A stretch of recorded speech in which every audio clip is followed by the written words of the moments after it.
والسلام علی عبادہ الذین اصطفیٰ اما بعد فاعوذ باللہ من الشیطان الرجیم بسم اللہ الرحمن الرحیم۔ سامعین ذوالوقار، آپ حضرات درس سے حدیث سماعت کر رہے ہیں۔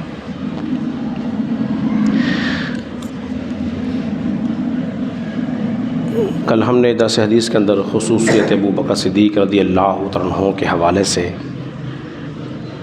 درس دیا تھا، اور آج کا موضوع ہمارا صدیق اکبر رضی اللہ عنہ کے حوالے سے وہ ہے افضلیت ابو بکر صدیق رضی اللہ تعالی عنہ۔ اہل سنت کا اس بات میں اجماع ہے کہ انبیاء رسول و ملائکہ کے بعد سب سے افضل جو ہیں وہ سیدنا صدیق اکبر رضی اللہ تعالی عنہ ہیں، اس کے بعد فاروق اعظم رضی اللہ تعالی عنہ، پھر عثمان غنی رضی اللہ تعالی عنہ، اور پھر حضرت علی مرتضیٰ شیر خدا رضی اللہ تعالی عنہ ہیں۔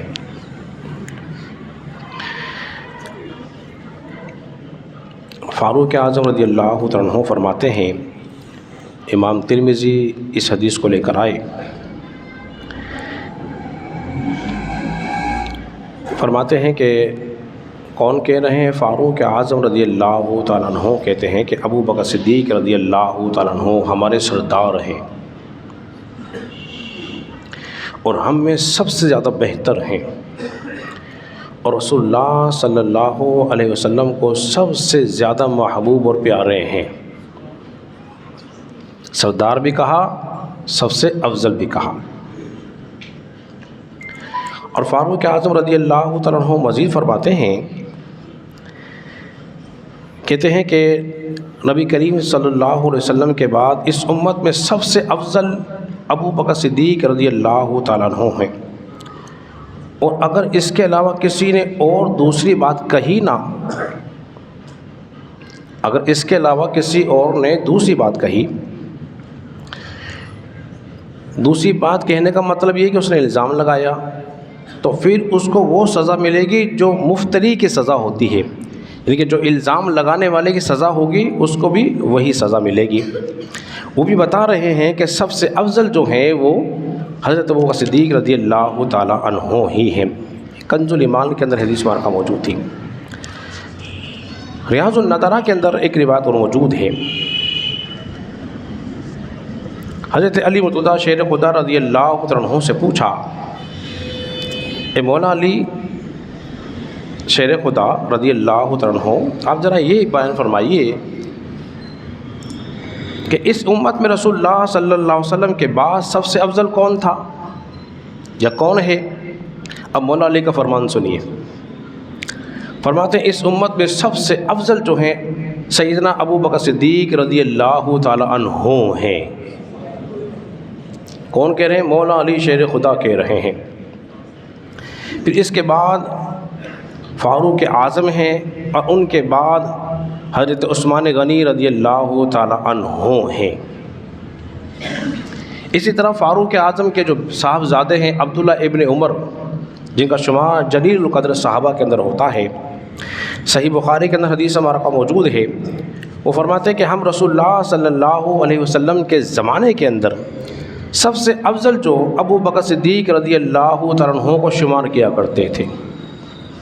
رسول اللہ کے زمانے میں بھی صحابہ کرام سب سے افضل ابو بکر صدیق کو ہی شمار کیا کرتے تھے، پھر اس کے بعد فاروق اعظم کو، اور اس کے بعد عثمان غنی رضی اللہ تعالیٰ عنہ کو۔ یہی سوال مولا علی کے بیٹے ہیں جن کا نام محمد بن حنفیہ ہے، ان سے بھی ہوا۔ انہیں پوچھا، ابا جان ذرا اشارہ فرمائیے کہ سب سے افضل کون ہے؟ اب حضرت علی کا فرمان پہلے بھی سن چکے، اب ان کے بیٹے نے پوچھا، پہلے کسی اور نے سوال کیا تھا، اب بیٹے نے پوچھا ہے، اور یہ روایت بھی بخاری کے اندر موجود ہے۔ آپ نے فرمایا سب سے افضل جو ہیں ابو بکر صدیق ہیں۔ فرماتے میں نے پوچھا اس کے بعد؟ فرمایا فاروق اعظم ہے۔ پھر میں نے پوچھا کہ اس کے بعد کون؟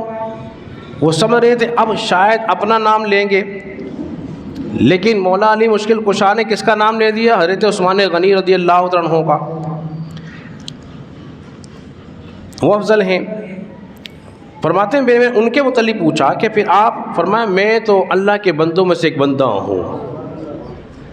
حضرت علی نے بھی بتا دیا کہ عقیدہ وہی رکھنا جو میں بتا رہا ہوں کہ سب سے افضل تمام صحابہ میں کون ہیں؟ ابو بکر صدیق رضی اللہ تعالی عنہ ہیں۔ حضرات محترم، ایک بات اور آخری بات کر کے اپنی گفتگو ختم کرتا ہوں۔ حضرت ابو درداء رضی اللہ عنہ کو دیکھیے، ایک مرتبہ ابو بکر صدیق سے آگے چل رہے تھے، آگے چل رہے ہیں کس سے؟ ابو بکر صدیق سے۔ نبی کریم صلی اللہ علیہ وسلم نے جو ان کو دیکھا نا، فرمایا ابو درداء تم جانتے ہو کس سے آگے چل رہے ہو؟ کیا فرمایا؟ ابو درداء تم جانتے ہو کس سے آگے چل رہے ہو؟ جو دنیا اور آخرت میں تم سے بہتر ہے، جس سے بہتر؟ جو تم سے بہتر ہے۔ فرمایا جو نبیوں اور مرسلین کے بعد کسی پہ سورج طلوع ہوا اور نہ غروب ہوا، نبی رسول کے بعد نہ کسی پہ سورج طلوع ہوا ہے نہ غروب ہوا ہے، وہ حضرت ابو بکر صدیق رضی اللہ تعالیٰ عنہ ہی افضل ہیں، ان کے ایسا کوئی ہوا ہی نہیں۔ اچھا، بعض لوگوں نے یہاں ایک بات کہنی شروع کی، وہ یہ کہتے ہیں کہ جب ہجرت کی رات ہوئی نا تو رسول اللہ صلی اللہ علیہ وسلم نے اپنا بستر دیا۔ وہ کہتے ہیں دیکھو بستر جس کو دیا وہ افضل ہوتا ہے۔ بعض لوگوں کا طریقہ واردات کہتا ہوں میں اس کو، لوگوں کے ذہن خراب کرنے کے لیے کہتے ہیں دیکھو بستر بھی دیا نا تو بستر والا افضل ہوتا ہے۔ آپ کو بستر تو نظر آ گیا، مصلی رسول نظر نہیں آیا۔ بھئی یہ بھی تو سمجھو کہ رسول اللہ صلی اللہ علیہ وسلم جس کو مصلی دیا اس کے بارے میں کیا خیال ہے؟ تو بتائیے بستر افضل ہوتا ہے کہ مصلی افضل ہوتا ہے جی؟ مصلی افضل ہوتا ہے، تو جس کو مصلی دیا وہی افضل ہے۔ بار شریعت کے اندر ایک عقیدہ موجود ہے، جہاں امامت کا باب ملے گا آپ کو وہاں ایک عقیدہ لکھا ہوا ہے کہ انبیاء رسول تمام مخلوق انس و جن کے بعد جن میں سب سے افضل جو ہے وہ سیدنا صدیق اکبر رضی اللہ تعالی عنہ کی ذات اقدس ہے، اور جس نے حضرت علی کو شیخین پر افضل کہا، فوقیت دی، وہ بد مذہب ہے اور گمراہ ہے۔ کیا ہے وہ؟ بد مذہب ہے اور گمراہ ہے، جو حضرت علی کو افضل مانے ابو بکر اور عمر پر۔ تو لکھ دیا پہلے ہے وہ گمراہ ہے، بے دین ہے، اس لیے کہ امت کا عقیدہ یہی ہے کہ تمام صحابہ میں سب سے افضل جو ہے ابو بکر صدیق ہے، اور یہی بات حق ہے۔ حضرت علی مرتضیٰ شیر خدا کی بات کر کے گفتگو ختم کر رہا ہوں۔ حضرت علی مرتضیٰ شیر خدا رضی اللہ تعالیٰ عنہ فرماتے ہیں جو مجھے ابو بکر اور عمر پر فوقیت دے، فضیلت دے، تو میں اسے مفتری کی سزا دوں گا، اس کو 80 کوڑے ماروں گا۔ تو اب مولا علی سے پیار کرنے والے ذرا سوچو، مولا علی سے ہم بھی پیار کرتے ہیں۔ مولا علی فرماتے ہیں جس نے مجھے ابو بکر سے افضل کہا نا اس کو 80 کوڑے ماروں گا۔ دارقطنی کے حدیث مبارکہ موجود ہے۔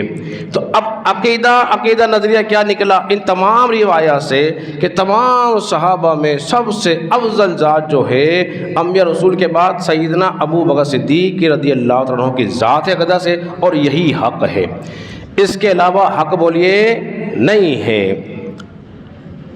اسی بات کو عقیدہ رکھ لیے، ذہن میں رکھ لیجئے، اس سے 1% بھی پیچھے ہٹنے کی ضرورت بولیے نہیں ہے، اس لیے کہ قرآن و سنت کی روشنی میں ہمیں یہی بات معلوم ہو رہی ہے۔ اللہ رب العزت کی بارگاہ میں دعا کریں خالق کائنات ہم سب کو سمجھنے اور عمل پیرا ہونے کی توفیق عطا فرمائے۔